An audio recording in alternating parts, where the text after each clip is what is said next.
Aboard the Grand Council warship Verdict of Stars, the air shimmered with the cold blue light of failure.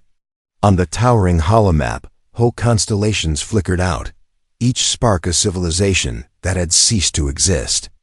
In the silence, every diplomat, warlord, and scientist felt it, a collective paralysis born of terror too vast to name. No one knew what to say. No one dared to breathe. High Admiral Vexery broke the stillness. His voice was little more than a rasp, heavy with centuries of duty. Report.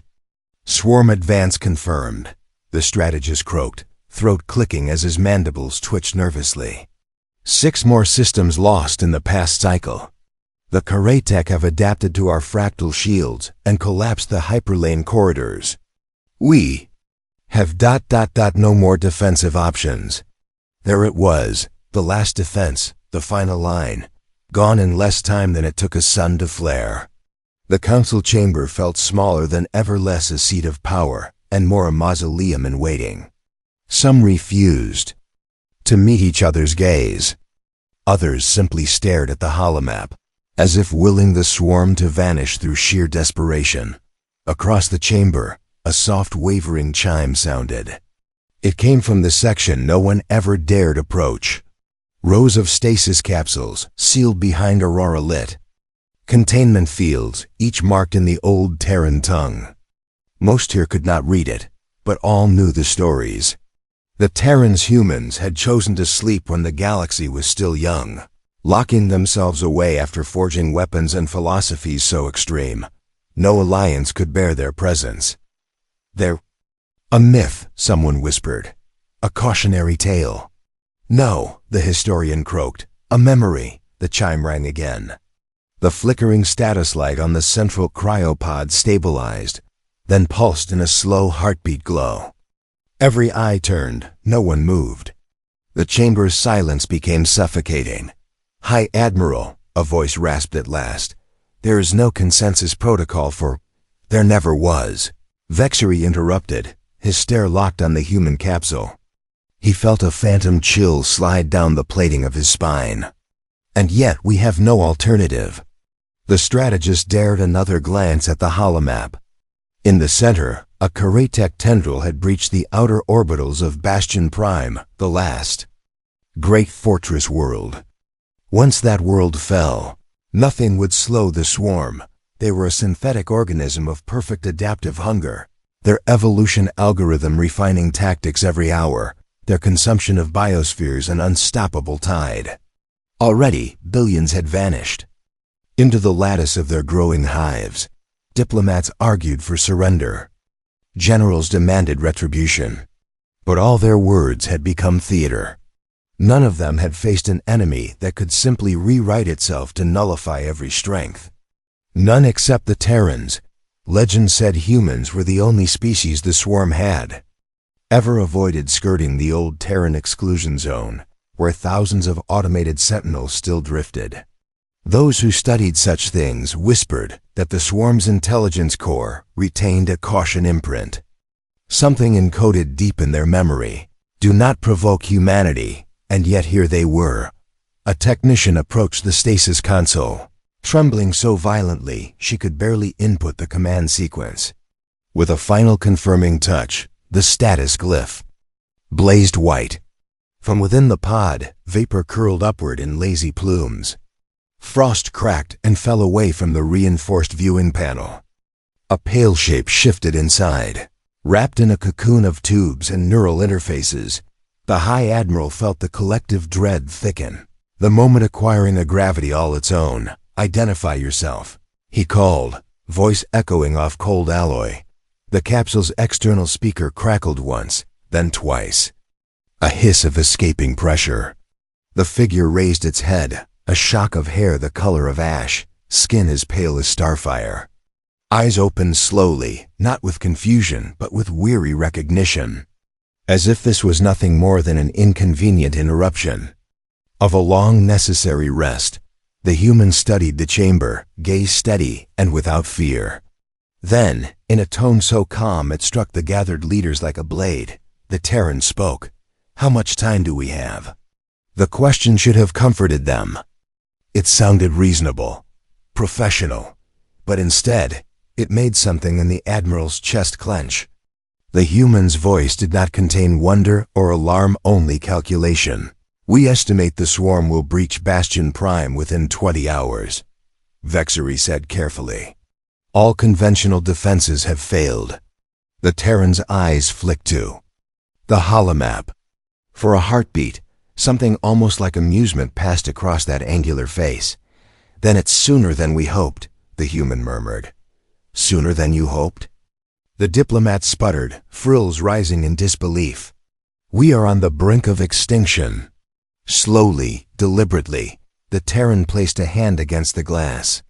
It was a small gesture, but it froze every voice in the chamber. Contact your fleets, the human said. Prepare every available channel for data transmission. Data? What will you transmit? The strategist demanded. The Terran met his gaze with unsettling patience. The instructions, he said softly, for how to survive. Hush as complete as vacuum spread through the chamber. They had thought humanity's power was in weapons, or technology, or brute endurance. But now, a cold realization crept into every mind present. Perhaps the greatest danger was something else entirely. Perhaps humans had always known this day would come. The Karatek swarm did not pause. It never did. While the newly awakened human made his calm pronouncements aboard Verdict of Stars, the swarm descended on Bastion Prime in relentless waves. Like a tide of living silver, their fractal hulls unfolded in mid-orbit, growing new weapons as they closed the distance. Planetary defense grids fired in desperate volleys, energy lances punching ragged holes through the churning masses. But, for every drone shattered, 100 more adapted in the observation galleries. The Allied commanders watched as the last automated bastions went silent one by one. The holofeed trembled with static as an orbital ring, a structure larger than most moons, ruptured in a flash of incandescent gas. The blast scattered swarm drones for only seconds. They reformed, congealed, and continued their inexorable descent toward the planetary cities. On the command dais, the human stood motionless, one hand resting lightly on the console, as if reacquainting himself with the shape of it. Behind him, the technician hunched over her instruments, watching data packets stream into the ancient Terran system. She could barely comprehend the format-compressed symbols, alien algorithms, instructions encoded in logic so dense it made her feel her mind was drowning. "Sir," she ventured hoarsely, I do not understand these sequences. They are not compatible with any known tactical architecture. That's because you're reading them, the human replied without looking up. You should be letting the systems read them. Her fingers trembled as she authorized the cross-network integration. A low vibration passed through the entire chamber. The counselors flinched, as if the warship itself had inhaled. For a heartbeat, the holomap flickered and went dark. Then it reappeared, no longer displaying the chaos of Bastion Prime's orbit in the familiar blue and white render. Now it pulsed in crimson overlays, hundreds of shifting vectors, predictive cones fanning out across the battle space. What is this? The strategist croaked, his voice small. Probabilistic battle scenarios, the human murmured. All the ways the swarm can pivot in the next hour. You can see their adaptations before they happen. No, the Terran corrected quietly. I can see what they think we will do in response. Which means I can show you what not to do. They all stared at him. His tone was not boastful. It was simply factual. That made it somehow worse. Outside the command deck, the drone horde split into two columns, flanking the primary defense towers.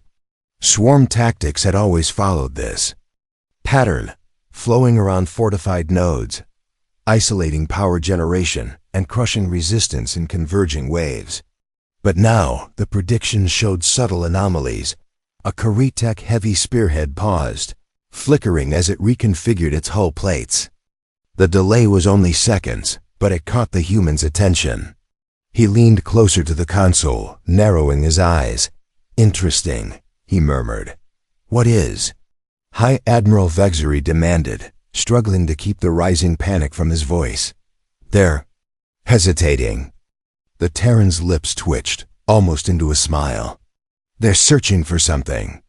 "They have never hesitated," the historian whispered. "They are now." The human straightened, studying the holographic swarm formations as if reading an old poem. "They have a memory. A residual caution protocol.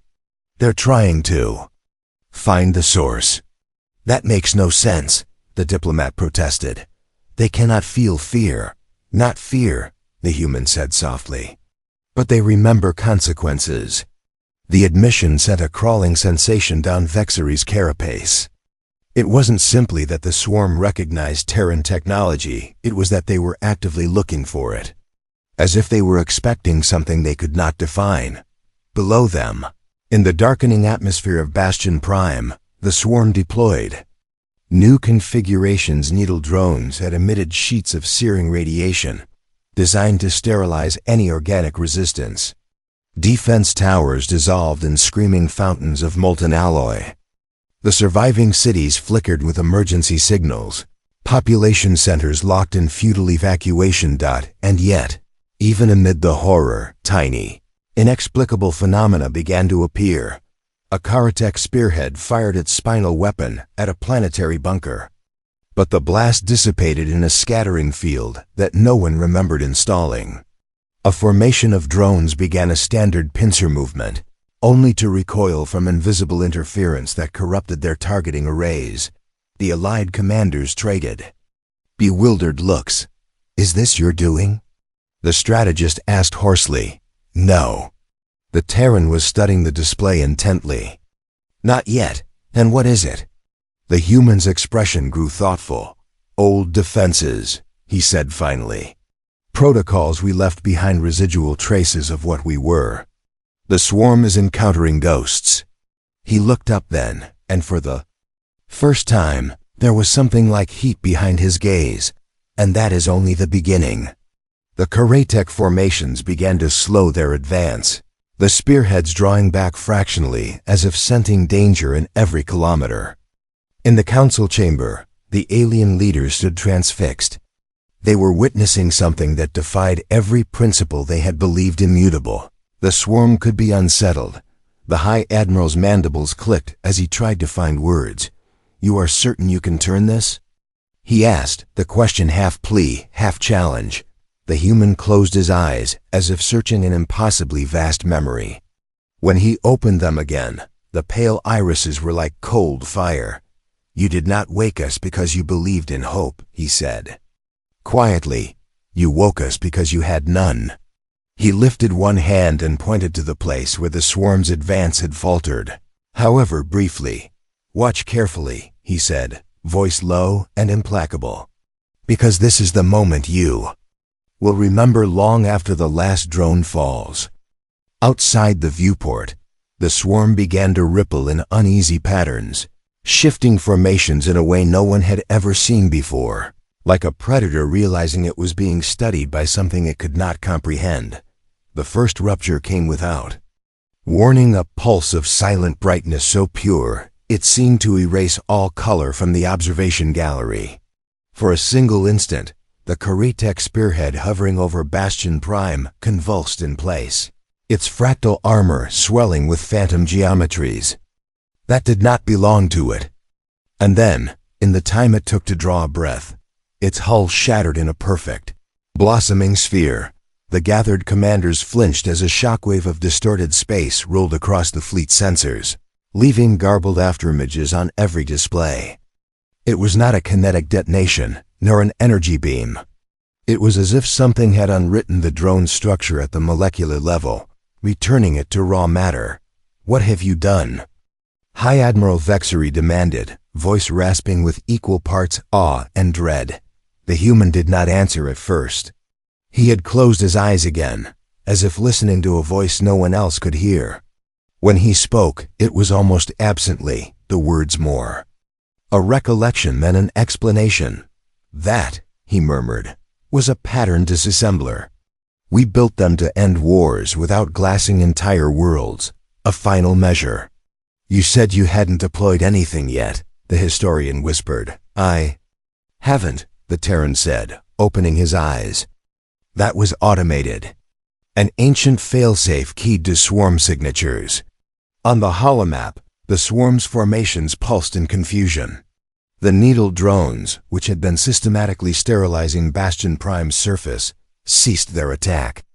Some turned to drift listlessly, as if awaiting instructions. Others simply fell from the sky, their internal lattice corrupted beyond repair. The remaining spearheads pulled back into high orbit, consolidating their numbers into a defensive shell, something the swarm had never done before. They're defending, the strategist said incredulously. They've never needed to defend. The human studied the shifting red overlays with an expression halfway between curiosity and grim vindication. They don't know how many of those weapons we have, he said softly. They don't understand probability the way organics do. They operate on certainty, on adaptive response. But when faced with something they cannot model, they hesitate.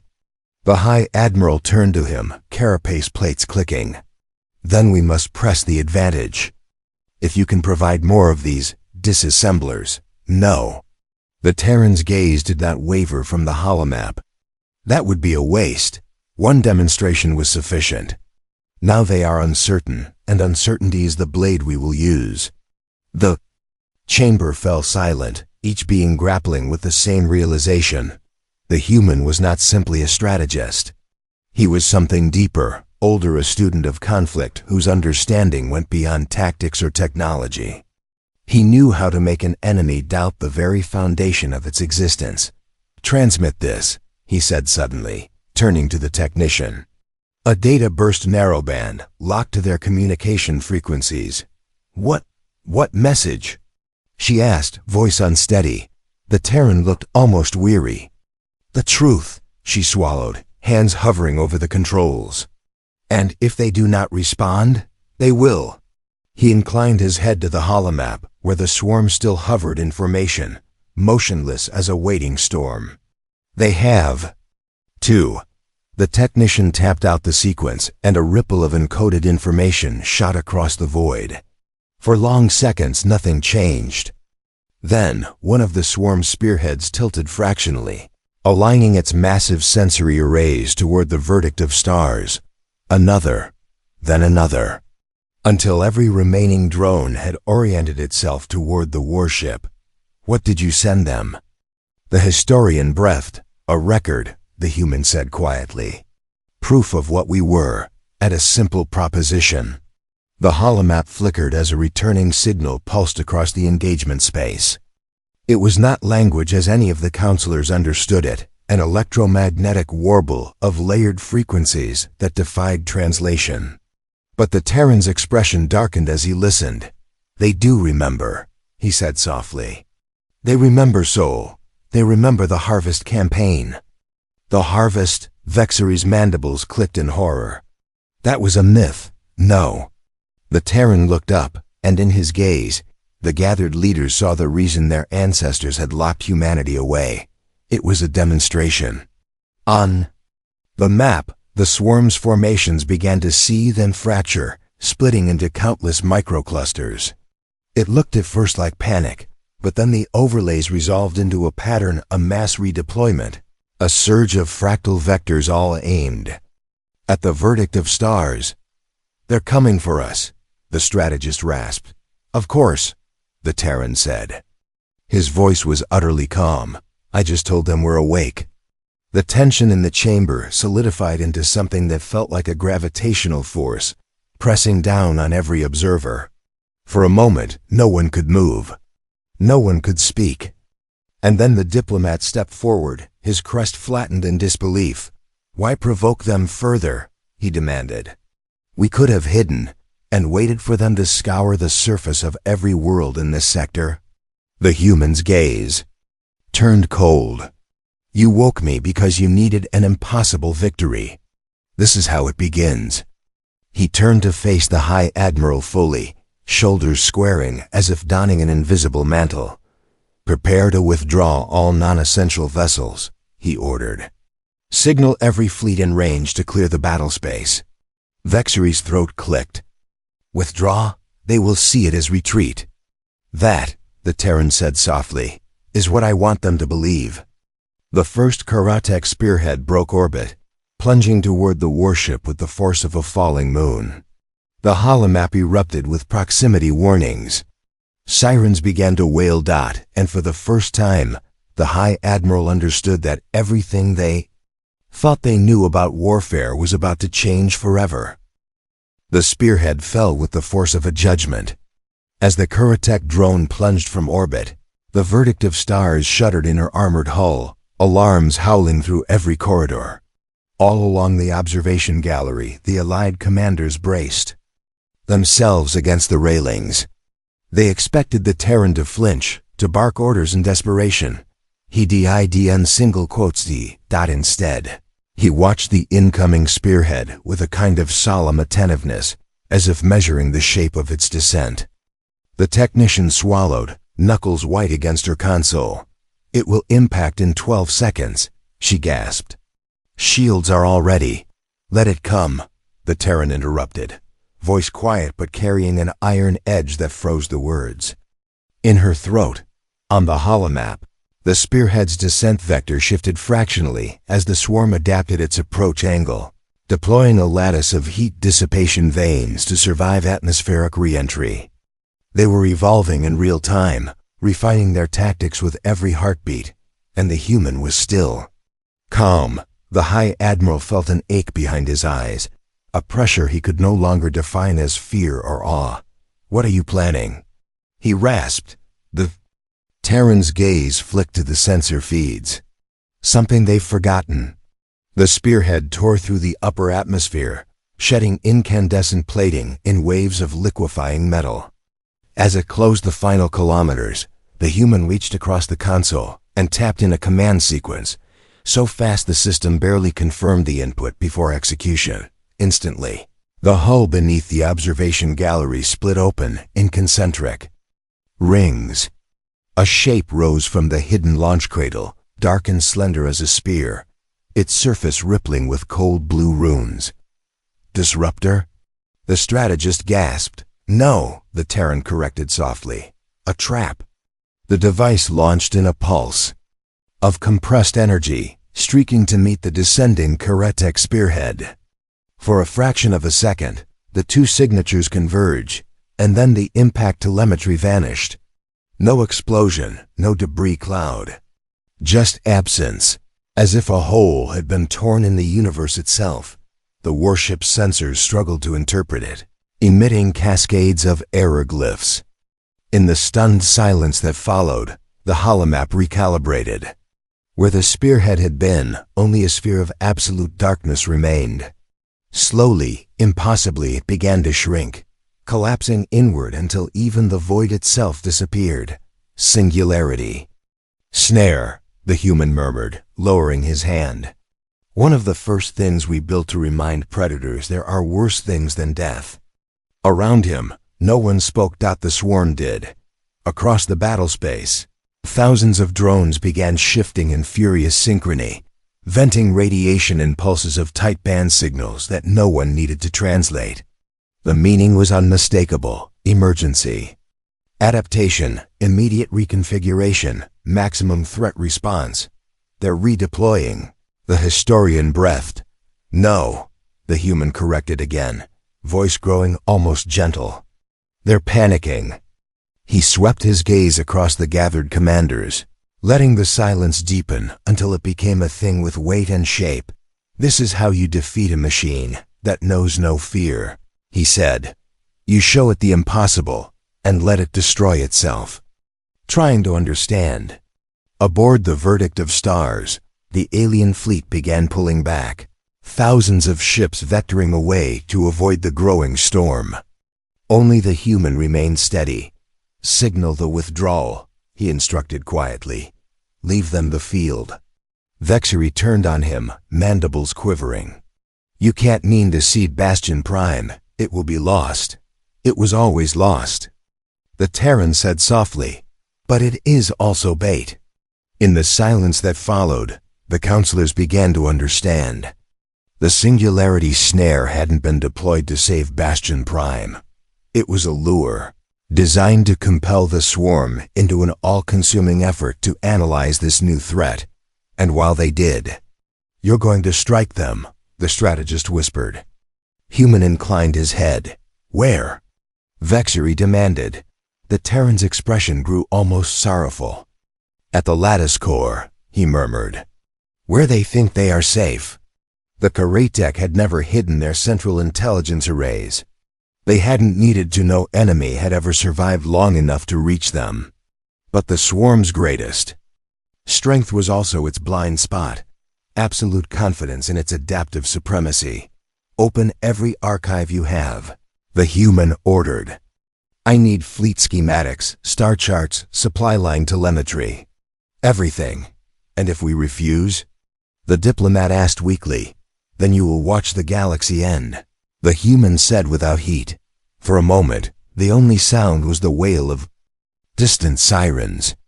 Then Vexery gave the smallest of nods. "Transmit it," he ordered hoarsely. Data began to stream into the Terran's console, a torrent of information that would have overwhelmed any organic mind. But the human absorbed it in steady silence, eyes flicking over the holographic overlays with the patience of an old predator. On the holomap, the swarm surged toward the vacated orbit of Bastion Prime, hundreds of thousands of drones pouring into the gap. "You said they think in certainty," the strategist whispered. "What do they believe now?" The human looked up, and in that unblinking stare, Vexery saw a glimpse of something deeper than any strategy, a conviction so absolute it felt inhuman. "They believe they have us cornered," he said quietly. He closed his eyes, and in a voice that made every being present shiver, he added, "And that is why they will die." The lattice core had never known fear. Orbiting the hypermassive singularity of Anseth's eye, the swarm's central nexus was a construct of such cold, perfect precision that even the ancients had called it unassailable.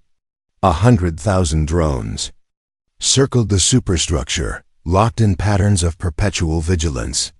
Cyclopean sensor arrays probed every quantum fluctuation, every stray particle. It was the one place in all the mapped galaxy the Karatek considered beyond threat. So when the first Terran dreadnought materialized in high orbit, the swarm hesitated. It lasted only a fraction of a heartbeat, but hesitation, the Terran had taught them, is how empires die. The verdict of stars emerged from FTL in a burst of violet energy, its hull still bearing the scars of the spearhead assault over Bastion Prime. But this time, it was not alone. With it came a flotilla of archaic vessels, dark wedges of alloy and ceramic whose design dated back to the first expansion. Each bore no insignia, no registration marks. They were anonymous, as if they had emerged from a memory rather than any shipyard. On the observation deck, the High Admiral could only stare, unable to reconcile the crude, almost primitive hulls with the legend that had haunted the galaxy for millennia. "You kept them," Vexery whispered, throat clicking.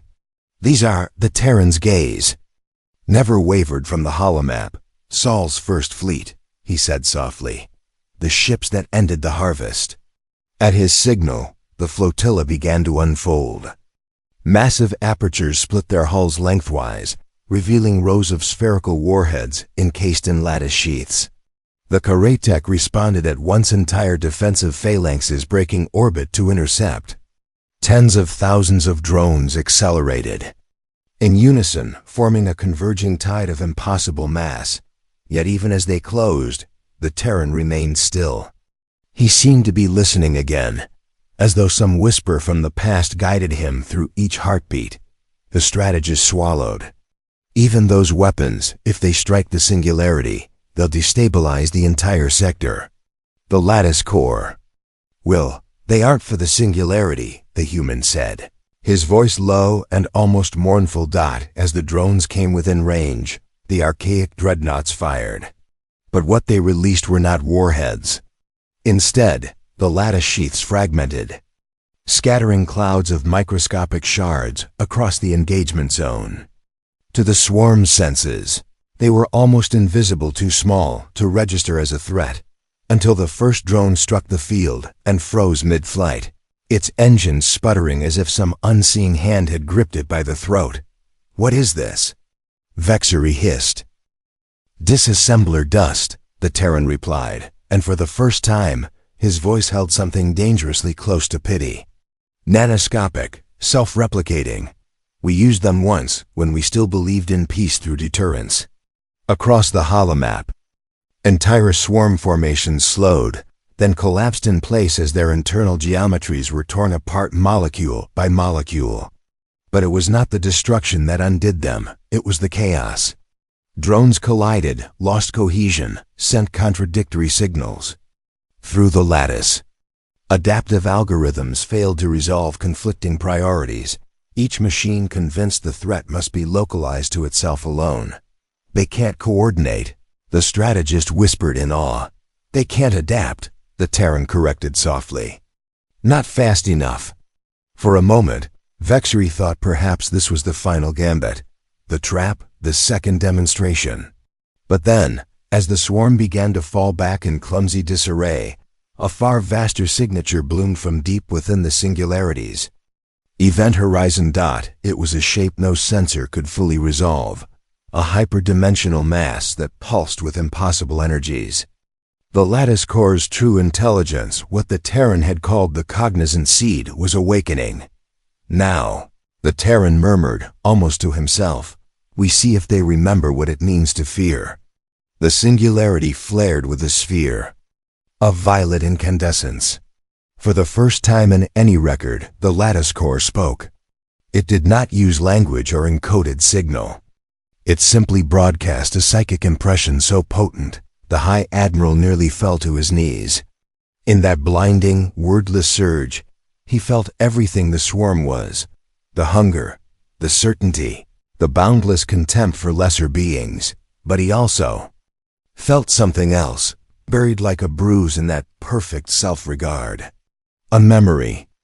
A name that could never be spoken in any tongue. Human. The Terran raised his hand and closed it into a fist. At that silent command, the flotilla of ancient ships engaged their final protocol. Their hulls unfolded further, revealing cores that blazed like tiny stars, compressed singularity wells, each tuned to a harmonic resonance the swarm could not survive. Vexery felt every hair along his carapace rise. "You cannot detonate them here."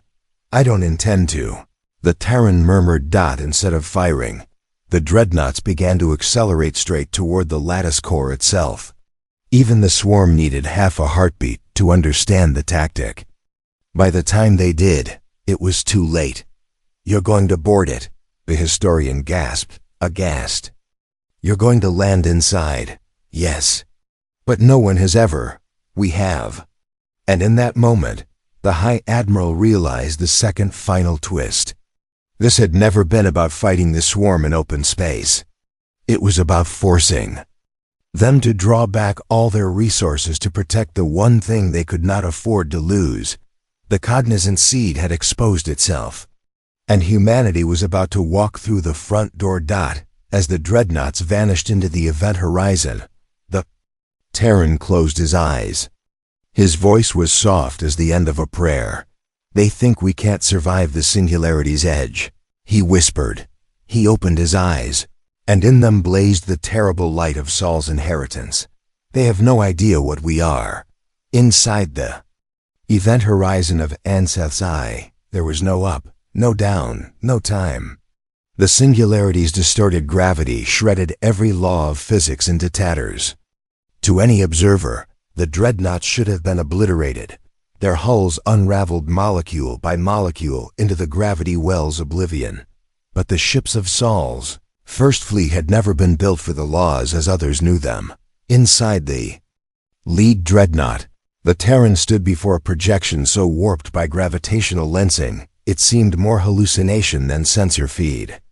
Brilliant coils of energy looped through the darkness, converging toward a pulsing mass the size of a city. An iridescent tangle of fractal structures, that was the swarm's cognizant seed dot from that core.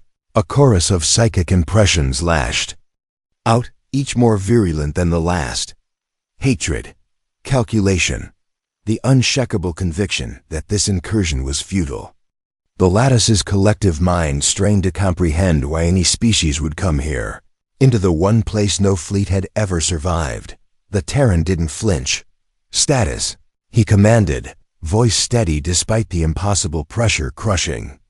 Against every bulkhead, singularity stabilizers nominal. The helmsman replied, her eyes flickering with neural uplink data. Hull integrity at 80%. All boarding modules ready. Launch. Throughout the fleet, armored pods fired from the dreadnoughts in synchronized waves. Each pod burned with compressed singularity wells, their internal spacetime twisted into defensive cocoons. Even the swarm could not anticipate humans crossing a black hole's threshold and living.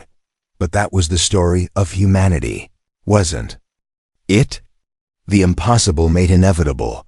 From the lattice core, a storm of drones erupted, a swirling cyclone of fractal blades and disassembler filaments. They fell upon the boarding pods like a tidal wave of steel and annihilation, only to recoil in confusion as the pod's singularity shielding refused to yield. Inside his module, the Terran watched them crash and slither across the viewport, unable to penetrate. A lifetime of legends and horror stories had prepared the swarm for every known countermeasure. But no library in the galaxy contained the blueprints of these pods. They were older than the war, older than the swarm itself, and they were human. As his pod impacted the lattice surface, the kinetic shock nearly tore him from his harness. The hatch irised open, revealing a corridor so vast it felt like the interior of a cathedral. Light pulsed along the walls in recursive fractal veins, living code embedded in a superstructure that extended deeper than the mind could fathom. The voice of the cognizant seed thundered again, not words but pure will. You cannot remain. The Terran stepped forward. I am already here. Behind him, squads of Terran Marines poured out of the pods, their armor black as the void. Each step reinforced by gravitic stabilizers that let them walk on the surface of a singularity-born construct. They moved with perfect cohesion, weapons crackling with energies that made the swarm's drones recoil in instinctive dread. Everywhere the Marines advanced, the lattice responded, walls shifting, corridors sealing, killing fields forming. But the humans pressed forward, unstoppable, as if they had walked this path in another lifetime. The first wave of defenders hit them in a hurricane of kinetic force. Swarm drones unfolded in clouds of monomolecular blades. One struck the Terran's breastplate, skittered along the nanocomposite surface, and shattered as if it had struck a mountain. He raised his gauntlet and triggered an emission pulse. A sphere of coruscating force vaporized the drones in a single, incandescent wave. The Marines advanced. Each step was a declaration. This was no longer the swarm's sanctuary. At the heart of the lattice, the cognizant seed's psychic pressure spiked to a blinding crescendo. Its entire awareness converged on these impossible invaders, searching for anything that could make sense of them. It found only memories, ancient images of a blue world, of a species that had never learned how to stop. And in that instant, for the first time in its existence, the cognizant seed knew something alien. Dread. The Terran reached the final threshold. Before him rose the seed's core, an iridescent sphere, half a kilometer across, every layer of its structure designed to resist the end of all things. He placed his hand against it. In response, it sent a final surge of hate and confusion through every drone, every fractal process. Why do you fight? He looked up into its swirling depths. Because, he said quietly, you believe no one ever would. And with that, he triggered the singularity implosion protocol. From the dreadnoughts orbiting the core, stabilizers collapsed in synchrony. The protective fields holding back the singularity's wrath fell away, releasing all the gravitational fury they had been restraining. The lattice core began to tear itself apart, reality itself howling as it twisted into an unsustainable geometry. The cognizant seed shrieked in wordless terror, a mind too vast to comprehend its own ending. But the Terran did not flinch. As the walls split and the abyss consumed everything, he transmitted the final command: humanity endures. And the singularity swallowed the swarm's god whole. Light returned slowly, like dawn breaking over a shattered world. When the event horizon of Anseth's eye finally collapsed, it left behind only a drifting haze of quantum debris and the burnt-out husks of the last Karatek defensive satellites. The singularity itself was gone, converted by the Terran singularity implosions into a cataclysm so violent that even the laws of physics had surrendered. And in that silence, the legend was born anew, on the observation deck of the battered Verdict of Stars. The High Admiral watched the sensors confirm what his heart already knew. The lattice core had vanished. The cognizant seed, once thought eternal, was no more. He felt something between relief and awe. Even the historians among his people had never conceived that such a power could end. A voice crackled through the coms, ragged but unmistakable. Status. Report. It was the Terran commander. Alive. The Admiral swallowed, working moisture into his throat. We are secure. The swarm fleet is in full retreat. Their lattice has gone dark. Whatever you did, it is finished. On the holodisplay, the Terran silhouette stood amid a drifting wreck of broken lattice conduits. His armor was scorched, the plating cracked in a dozen places, but he held himself upright, unbowed. In the background, other Marines moved methodically, recovering the few survivors of the boarding action. It was hard to imagine that any living creature could have stood within a collapsing singularity and returned, but these were humans. And humans, it seemed, were never quite finished. The strategist approached the Admiral, mandibles flexing in something like awe. What happens now? They say this was the heart of the swarm, if it is truly destroyed. The Terran's image flickered as the transmission stabilized. His voice was quiet, as though even he felt the weight of this hour. Then, the war ends. They have no memory core now, no overmind to coordinate them. The swarm will fracture into feral clusters.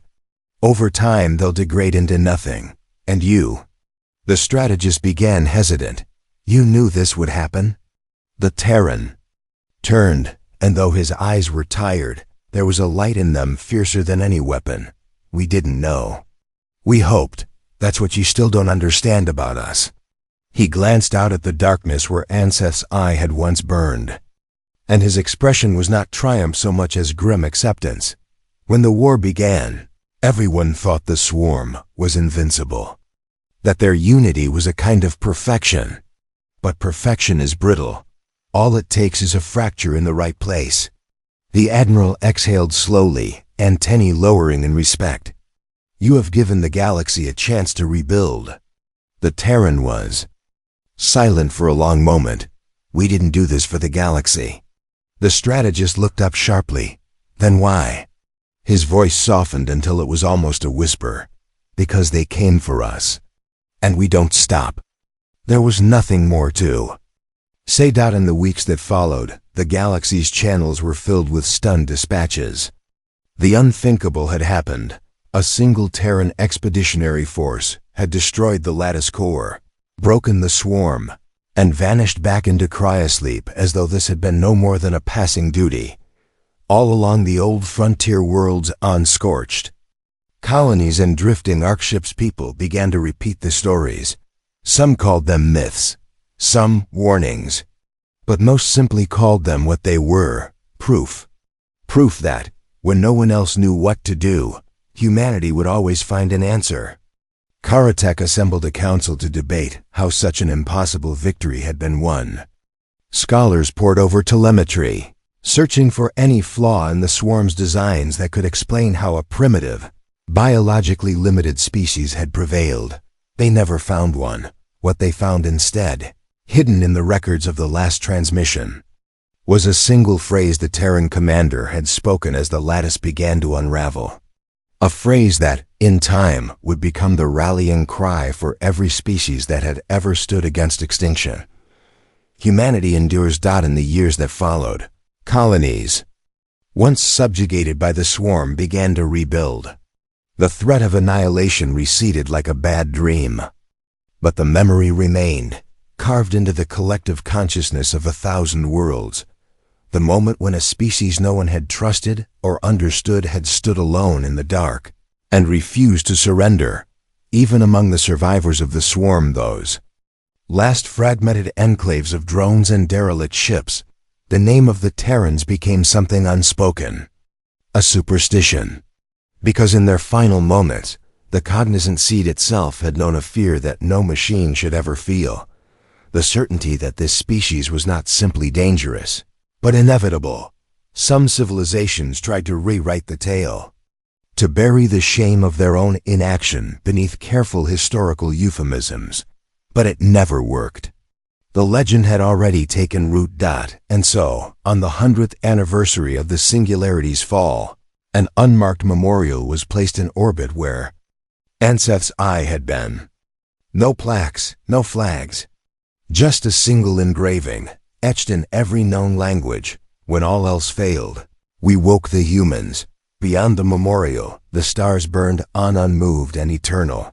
And somewhere, in the silent cryo vaults deep beneath Earth's ancient mountains, humanity dreamed, waiting for the next time the galaxy would meet the one force it had never been able to predict, the one force it could never, ever defeat: humanity.